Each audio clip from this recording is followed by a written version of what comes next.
Will please come to order. And I welcome everyone to the first HELP Committee meeting of the 119th Congress. It is an honor to lead this committee which has a rich legislative history. Surprisingly, I am the first physician to have chaired the Senate Health, Education, Labor, and Pensions Committee, but I am particularly pleased about having this opportunity. I acknowledge Senator Sanders, who will be here shortly, who previously chaired this committee. And although we disagreed often, and I have no doubt will continue to, when we worked together and committed to the process, good things happened. And it's my hope, oh, hey, good. Hey, Bernie, I'm just complimenting you. Keep going. It's my hope that we can build upon these previous efforts, finding new ways to collaborate this Congress.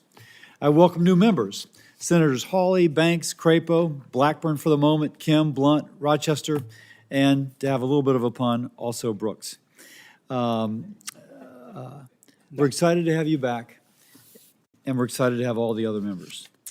Working closely with the Trump administration and with members across the aisle, this committee has a real potential to tackle broad ranges of issues facing our families.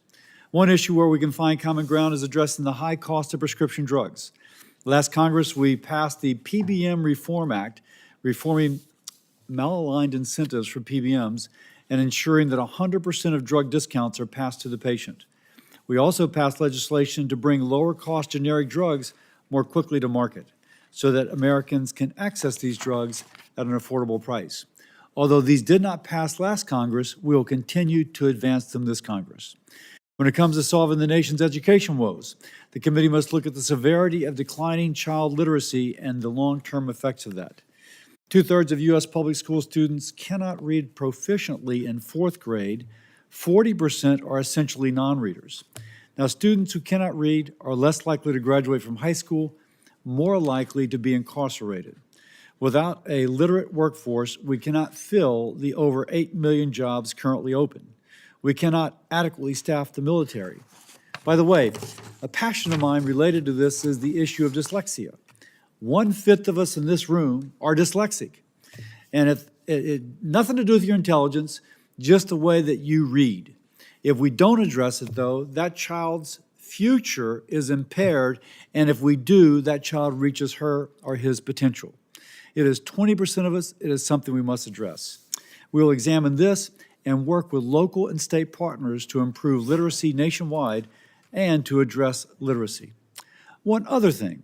We need to address the rampant anti-Semitism on college campuses, which led to attacks and harassments of Jewish students. This will be a priority in the new Congress. And we must empower and protect the rights of more than 27 million gig workers nationwide. The Biden-Harris administration attempted to erode the flexibility of independent workers, threatening their ability to provide for their families, but that anti-worker agenda is over.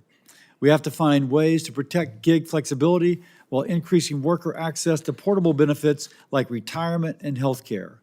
That is something which should be an interest of us all. And I hope both sides of the dais will join in this. Lastly, the committee must take a hard look at our retirement system, specifically the failures of the Pension Benefit Guaranty Corporation, or the PBGC. Because of HELP Committee Republican oversight over PBGC last Congress, $375 million in taxpayer funds were prevented from being wrongfully paid to union pension funds. As we look at how to make the government function better, reforming PBGC is crucial to ensuring that Americans can depend on their pension and have a secure retirement. Thank you again to all our members, new and old. I look forward to the debates we'll have and hopefully the policy solutions that will be better because of these debates. I now recognize Senator Sanders for his opening statement. Thank you very much, Mr. Chairman, and I agree with you. I think given the enormously important issues this committee deals with, it's important that we work together and go forward. I'm very proud of what we accomplished in the last session. Among many other things, we were able to get 3 major drug companies to lower the cost of asthma inhalers to $35, and that will mean a whole lot to millions of people suffering with asthma. We also played a role in making sure that insulin, the price of insulin is significantly reduced, and many, many other areas. As you well know, Last year, at the end of the session, we came together on a bipartisan agreement to address the primary health care crisis, something I hope we will continue to pursue in this committee, by expanding community health centers, the National Health Service Corps, and teaching health centers. We agreed on a bipartisan basis to lower the price of prescription drugs by taking on the greed of the pharmacy benefit managers, PBMs, and making low-cost generic drugs more available to the American people.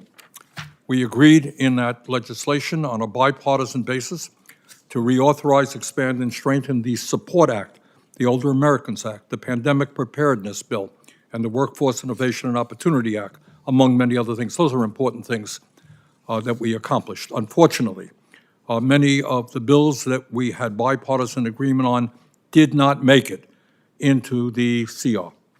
And I would hope, Mr. Chairman, that together, perhaps the first order of business would be for us to make sure that the legislation we reached agreement on last year gets signed into law. I would hope that we can go forward together on that. It is my sincere hope and expectation that to as great a degree as possible, this committee will continue to function in a bipartisan way. Poll after poll shows that Republicans, Democrats, Independents want us to lower the outrageous cost of prescription drugs, period. We should not pay 10 times more than the people of other countries. I think it's PBMs. I think it's the greed of the drug companies. I would hope we address both issues. Poll after poll shows the overwhelming majority of the American people want to make the cost of childcare, public colleges, and health care in general more affordable. I think it's time we took on the greed of the insurance companies. Poll after poll shows the overwhelming majority of Americans want to increase the absurdly low $7.25 an hour minimum wage to a living wage.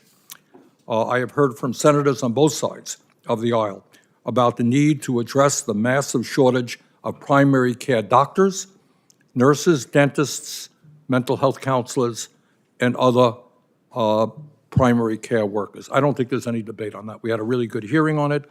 You, Mr. Chairman, brought forth some really good witnesses. There's no disagreement. Let's see if we can do it. Obviously, there are philosophical differences that separate us, but there are a lot of issues, I think, that there's broad agreement on. Let's go forward and address them. Thank you. Thank you, Senator Sanders. I now move to vote on adoption of the committee rules. All in favor, please say aye. Aye.